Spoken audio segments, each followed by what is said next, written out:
মানুষের বিবেক বুদ্ধি হারিয়ে যাচ্ছে, মানুষ বিবেকহীন হয়ে পড়ছে।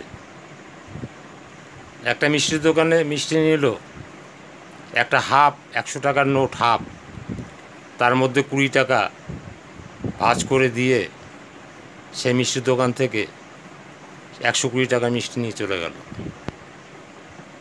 সে মিষ্টির দোকানও খেয়াল রেখেছে কে এই টাকাটা নিয়েছে, কে দিয়েছে, কি নিয়েছে।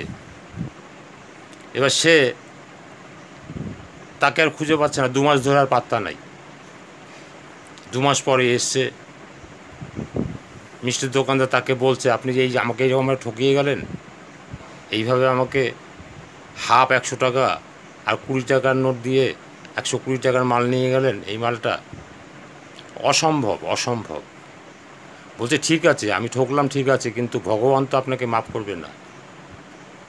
2 দিন পরে এসে বলছে হ্যাঁ, তা বিবেক দংশন হয়েছে। 2 দিন পরে এসে বলছে হ্যাঁ আমারই ভুল হয়েছে, এই দেখো আমার বাড়িতে আমার কাছে 50 টাকার হাফ 100 টাকার হাফ নোটটা পড়ে আছে, আর তোমার নোটটা এই দেখো, আমারই ভুল হয়েছে। বিবেক দংশন এত সুন্দরভাবে বলেছে, বিবেক দংশনের সে এসে 2 মাস পরে, প্রথমে তো অস্বীকার, পরে এসে দিয়ে ভুল স্বীকার করে গেছে।